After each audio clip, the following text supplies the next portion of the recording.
Ces dernières années, la Chine est rapidement devenue une force dominante sur le marché des véhicules électriques, produisant des véhicules électriques abordables à une échelle et à un prix que peu d'autres pays peuvent égaler. L'Europe, avec ses objectifs climatiques ambitieux et son engagement à réduire les émissions de carbone, est confrontée à un dilemme. Elle a besoin de plus de véhicules électriques pour atteindre ses objectifs de 2030, mais la montée en flèche des importations chinoises crée des perturbations majeures dans l'industrie automobile européenne. Les véhicules électriques chinois, souvent 2 fois moins chers que leurs homologues européens, inondent le marché, provoquant des tensions et incitant l'UE à proposer des droits de douane élevés. Mais ces droits de douane peuvent-ils ralentir la domination des véhicules électriques par la Chine, ou ne s'agit-il que d'une mesure temporaire contre un changement mondial beaucoup plus vaste? Dans cette vidéo, nous explorons l'essor de l'industrie chinoise des véhicules électriques, la lutte de l'Europe pour être compétitive et ce que cette bataille signifie pour l'avenir du monde automobile et pour l'environnement.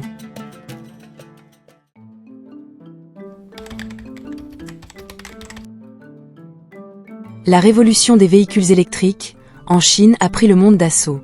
En quelques années seulement, le pays est passé du statut d'acteur modeste de l'industrie automobile mondiale à celui de puissance dominante, les marques chinoises produisant désormais des millions de véhicules électriques abordables chaque année. L'ampleur et la rapidité de cette croissance sont sans précédent, et l'Europe commence à en ressentir les effets. L'un des facteurs les plus importants de la domination de la Chine sur le marché des véhicules électriques est le soutien de l'État. Le gouvernement chinois n'a jamais caché ses ambitions de dominer le marché mondial des véhicules électriques. Grâce à une combinaison de subventions, d'incitations et d'investissements stratégiques, la Chine a construit un écosystème de véhicules électriques robustes, donnant à ses fabricants un avantage concurrentiel que peu d'autres pays peuvent égaler. Le capitalisme d'État en Chine garantit que des secteurs entiers, y compris celui des véhicules électriques, reçoivent un soutien financier considérable, ce qui permet aux entreprises chinoises de produire des voitures à des prix considérablement inférieurs à ceux de leurs concurrents. Les économies d'échelle ont également joué un rôle crucial dans cette croissance rapide. Les constructeurs automobiles chinois, comme BYD et NIO, maîtrisent la production de masse, réduisant les coûts et livrant des voitures comme la BYD Seagul pour seulement $10 000, des prix impensables pour les constructeurs européens ou américains.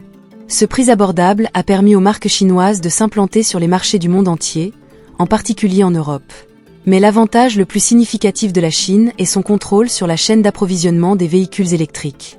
La Chine produit plus de 80% de la capacité de fabrication mondiale de batteries, qui est le cœur de chaque véhicule électrique. Contrairement à l'Europe et aux États-Unis, la Chine a déjà assuré une domination à long terme sur ce composant essentiel, laissant ses concurrents lutter pour rattraper leur retard. La combinaison du soutien gouvernemental, des économies d'échelle et du contrôle des ressources clés a placé la Chine à l'avant-garde de la course aux véhicules électriques, ce qui représente un sérieux défi pour les géants traditionnels de l'automobile en Europe.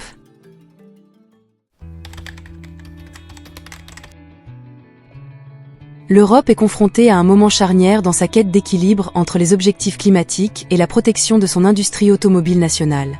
D'un côté, l'Union européenne s'est fixé des objectifs ambitieux de réduction des émissions, visant une réduction de 55% par rapport au niveau de 1990 d'ici 2030. La réalisation de cet objectif repose sur l'adoption généralisée des véhicules électriques, alors que la région tente de se sevrer des combustibles fossiles. Cependant, il existe un problème majeur. Les VE abordables sont rares et la Chine inonde le marché d'alternatives moins chères, ce qui met l'Europe dans une position difficile. Les VE chinois arrivent à des prix que les constructeurs automobiles européens ne peuvent tout simplement pas égaler. Certains modèles, comme la BYD Seagul, se vendent à seulement $10 000, tandis que les VE européens les moins chers tournent autour de $20 000. L'Europe a besoin de VE abordables pour encourager l'adoption massive, mais l'afflux de véhicules chinois à bas prix est une arme à double tranchant. Si ces véhicules pourraient aider à atteindre les objectifs climatiques, ils menacent de saper les constructeurs européens, qui ont du mal à produire des VE à des prix compétitifs. En réponse, l'Union européenne a proposé de nouveaux droits de douane sur les véhicules électriques chinois, pouvant atteindre 36,3%. Ces droits de douane visent à uniformiser les règles du jeu, en s'attaquant à l'avantage perçu comme injuste que les constructeurs automobiles chinois reçoivent des subventions gouvernementales. Mais cela soulève un dilemme. L'Europe peut-elle protéger son industrie sans ralentir la transition verte? Pour ajouter à la complexité, les constructeurs automobiles européens sont divisés. Alors que certains, comme ceux de France et d'Italie, soutiennent les droits de douane pour protéger leur marché, d'autres, en particulier les constructeurs automobiles allemands qui ont d'importants investissements en Chine, s'y opposent, craignant des représailles et des perturbations dans leur chaîne d'approvisionnement. Le dilemme de l'Europe est clair. Elle doit trouver un moyen d'encourager la croissance de sa propre industrie des véhicules électriques tout en repoussant la concurrence chinoise, le tout sans faire dérailler ses objectifs climatiques urgents.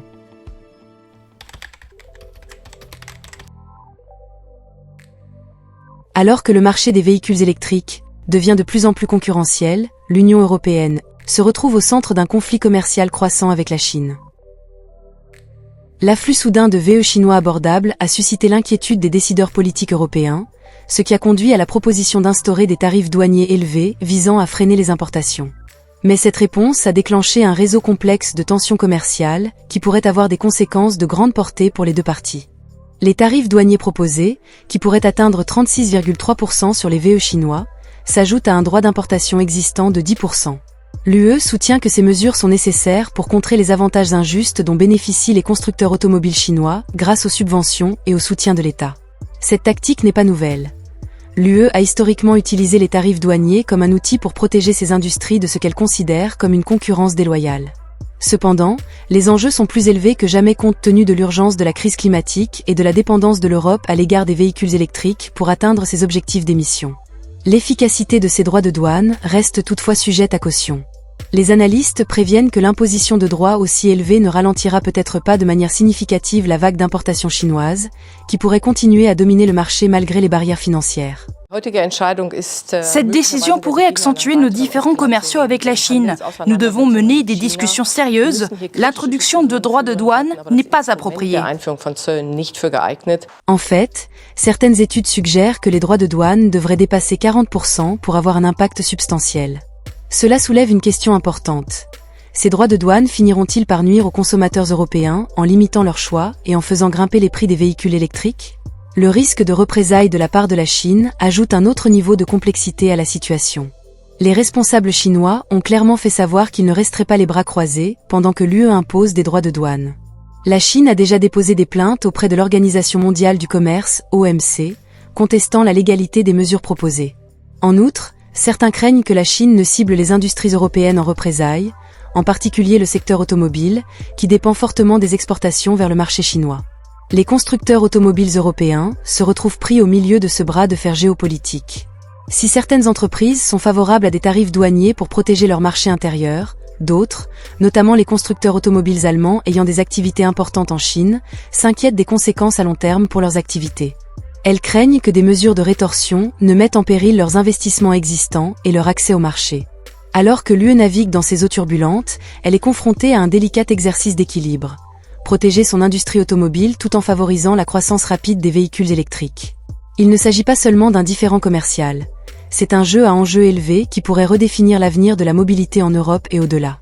À l'approche de 2030 et des objectifs climatiques qui se profilent à l'horizon, l'UE doit faire preuve de prudence pour s'assurer que sa réponse à la concurrence chinoise ne freine pas par inadvertance ses ambitions écologiques.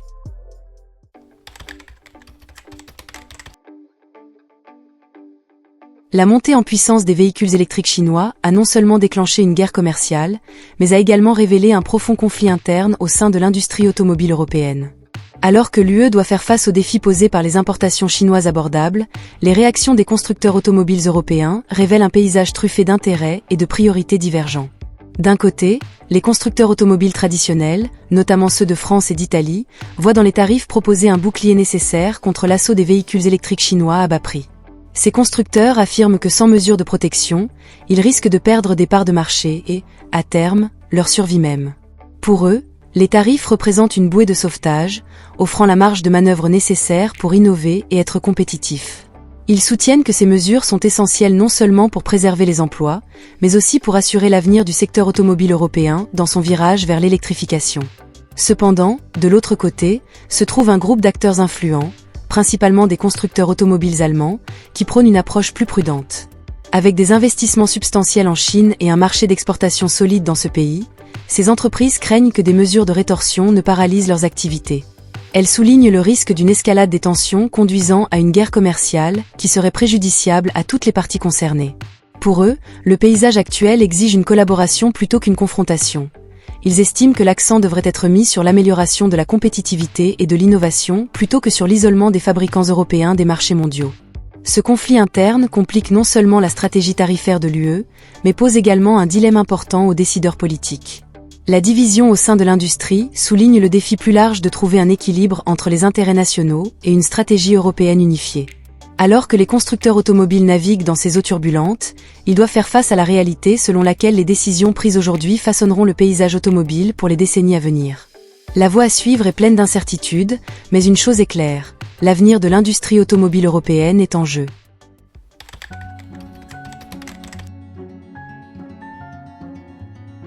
Alors que l'Europe se trouve à la croisée des chemins dans son parcours automobile, la question se pose. À quoi ressemblera l'avenir de la mobilité européenne face à la concurrence croissante de la Chine? La réponse dépend de la capacité du continent à s'adapter, à innover et, en fin de compte, à redéfinir son paysage automobile en réponse à l'évolution rapide du marché des véhicules électriques, VE. Le passage à l'électrification n'est pas seulement une tendance. Il représente une transformation fondamentale de la façon dont les Européens se déplaceront dans les années à venir. L'UE s'est engagée à réduire ses émissions et à promouvoir le transport durable. L'accent est donc mis de plus en plus sur le développement d'un écosystème complet qui favorise l'adoption des véhicules électriques. Cela comprend l'expansion des infrastructures de recharge, l'amélioration de la technologie des batteries et la promotion d'une économie circulaire qui privilégie le recyclage et l'approvisionnement durable en matériaux. De plus, la concurrence des véhicules électriques chinois a suscité chez les constructeurs européens une nouvelle urgence d'investir dans la recherche et le développement. Pour être compétitifs, ils doivent innover non seulement dans la conception et la technologie des véhicules, mais aussi dans les stratégies de tarification.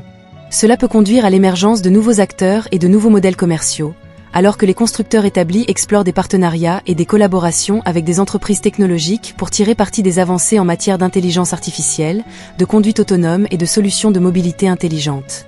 Cependant, la voie à suivre est semée d'embûches. Les divisions internes au sein de l'industrie automobile, associées aux pressions externes exercées par les concurrents mondiaux, nécessitent une stratégie unifiée de la part des décideurs politiques. Une approche coordonnée qui équilibre le protectionnisme et le besoin de collaboration sera essentielle pour garantir que les constructeurs automobiles européens restent compétitifs sur la scène mondiale. En fin de compte, l'avenir de la mobilité européenne dépend de la capacité du continent à accepter le changement. En s'appuyant sur sa riche histoire d'excellence technique et d'innovation, l'Europe peut se forger une nouvelle identité dans le paysage des véhicules électriques, une identité qui non seulement répond aux objectifs climatiques, mais améliore également la qualité de vie de ses citoyens. La prochaine décennie sera décisive, car elle déterminera si l'Europe peut montrer la voie en matière de mobilité durable ou être à la traîne dans un monde en évolution rapide. Merci d'avoir regardé jusqu'à la fin. N'oubliez pas d'aimer, de partager et de vous abonner à notre chaîne.